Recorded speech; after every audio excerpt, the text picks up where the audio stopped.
ओम श्री गणेशाय नमः। बड़ों को प्रणाम और छोटों को प्यार। आज मैं आपको गणेश जी की कथाएं सुनाने जा रही हूँ। मन को शांत और कथा को धैर्य से सुने। कथा को पूरा सुनने से उसका पूर्ण फल मिलता है। चलिए शुरू करते हैं। एक बुढ़िया माई थी। वह बहुत ही गरीब और दृष्टिहीन थी। उसके एक बेटा और एक बहू थे। वह बुढ़िया सदैव गणेश जी की पूजा किया करती थी।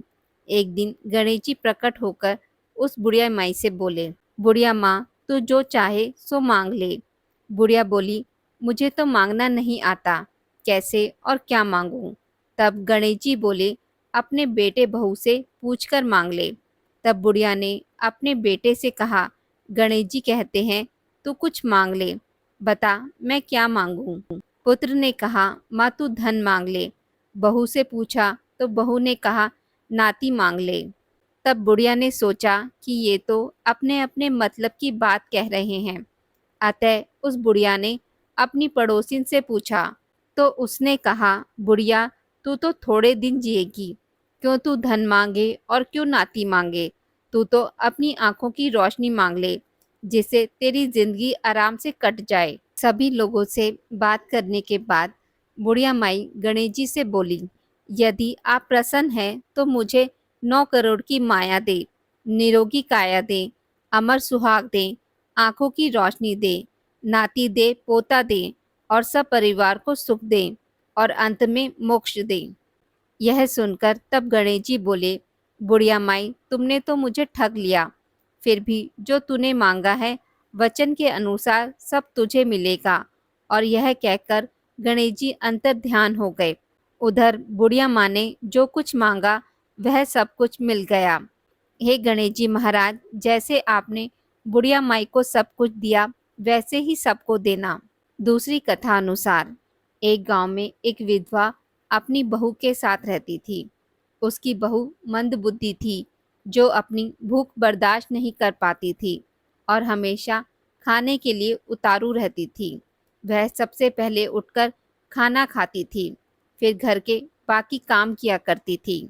एक दिन विधवा ने अपने घर में पूजा करवाने का सोचा, लेकिन वह थोड़ी परेशान थी, क्योंकि उसकी बहू अगली सुबह उठते ही खाने के लिए दौड़ेगी और पूजा के लिए बनाए गए पकवान को झूठा कर देगी।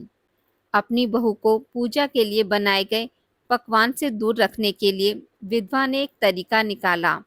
पूजा वाली सुबह उसने एक मटका लिया और उसके नीचे एक छेद कर दिया और अपनी बहू से बोली कि आज पूजा है, इसलिए खाना खाने से पहले पानी भर के ले आओ। बहू भी चालाक निकली। उसने देख लिया था कि विधवा ने मटके के नीचे छेद कर दिया है, इसलिए वह अपनी साड़ी में आटा बांधकर पनघट पर चली गई। वहां उसने आटा निकाला और कुएं के पानी की मदद से बाटियां बनाने लग गई। कुएं के पास ही एक शमशान घाट था, जहां चिता जलाई जा रही थी। बहू ने उसकी आंच पर अपनी बाटियां सेक ली। उसकी बाटियां सूखी थी तो वह पास में ही गणेश जी के मंदिर चली गई, जहां गणेश जी को किसी ने चोला चढ़ाया हुआ था। उसने देखा कि गणेश जी की तोंद पर घी लगा हुआ है। उसने उस घी को अपनी बाटी पर लगा लिया और उसका भोग गणेश जी को लगाकर वह बाटी खा ली और घर वापस चली गई। बहू की इस हरकत पर गणेश जी को बहुत गुस्सा आया और उन्होंने गुस्से में अपनी नाक पर उंगली चढ़ा लिया। जब गांव वालों ने देखा कि गणेश जी ने अपने नाक के ऊपर उंगली चढ़ा लिया है तो उन्हें मनाने लगे। बहुत कोशिश करने के बाद भी गणेश जी नहीं माने। उन्होंने अपनी उंगली नाक के ऊपर से नहीं उतारी। जब यह बात राजा को पता चली तो राजा ने बड़े बड़े पंडितों और ज्योतिषों को बुलवाया और हवन करवाया, लेकिन गणेश जी फिर भी नहीं माने। सब बहुत चिंतित थे। राजा ने पूरे गांव में यह ऐलान करवा दिया कि जो भी इंसान गणेश जी की नाक पर से उंगली हटाने में सफल होगा उसे इनाम के तौर पर 5 गांव दिए जाएंगे। गांव के सभी लोग गणेश जी को मनाने में लग गए, लेकिन गणेश जी माने ही नहीं और अपनी उंगली चढ़ाए रखे।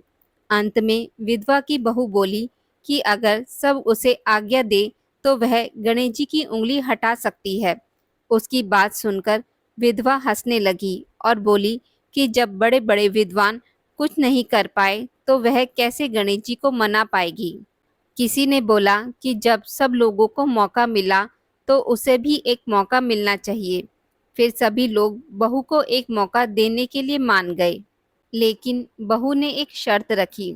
उसने कहा कि उसके घर से लेकर मंदिर तक एक पर्दा बांधा जाए।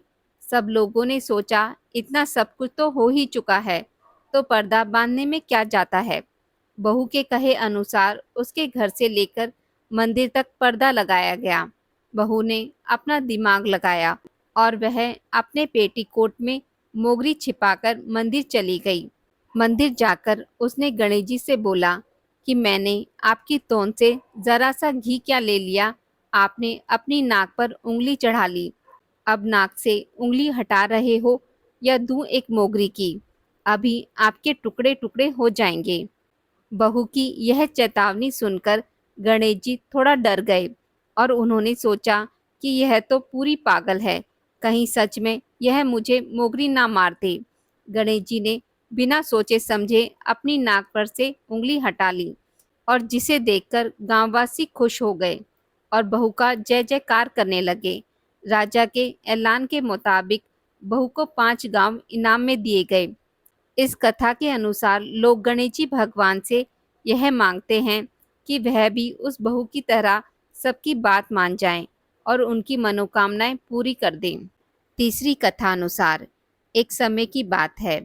एक भाई बहन रहते थे। बहन का नियम था कि वह अपने भाई का चेहरा देखकर ही खाना खाती थी। हर रोज वह सुबह उठती और जल्दी जल्दी सारा काम करके अपने भाई का मुख देखने के लिए उसके घर जाती थी। एक दिन रास्ते में एक पीपल के नीचे गणेश जी की मूर्ति रखी थी। उसने भगवान के सामने हाथ जोड़कर कहा कि मेरे जैसा अमर सुहाग और मेरे जैसा अमर पीहर सबको दीजिए। यह कहकर आगे बढ़ जाती थी। जंगल के कांटे उसके पैरों में चुभ जाया करते थे। एक दिन भाई के घर पहुंची और भाई का मुख देखकर बैठ गई तो भाभी ने पूछा, पैरों में क्या हो गया है। यह सुनकर उसने भाभी को जवाब दिया कि रास्ते में जंगल की झाड़ियों के गिरे हुए कांटे पाँव में चुभ गए हैं। जब वह अपने घर वापस गई तब भाभी ने अपने पति से कहा कि रास्ते को साफ करवा दो, आपकी बहन के पाँव में बहुत सारे कांटे चुभ गए हैं।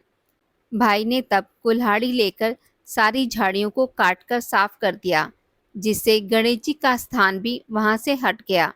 यह देखकर भगवान गुस्सा हो गए और उसके भाई के प्राण हर लिए।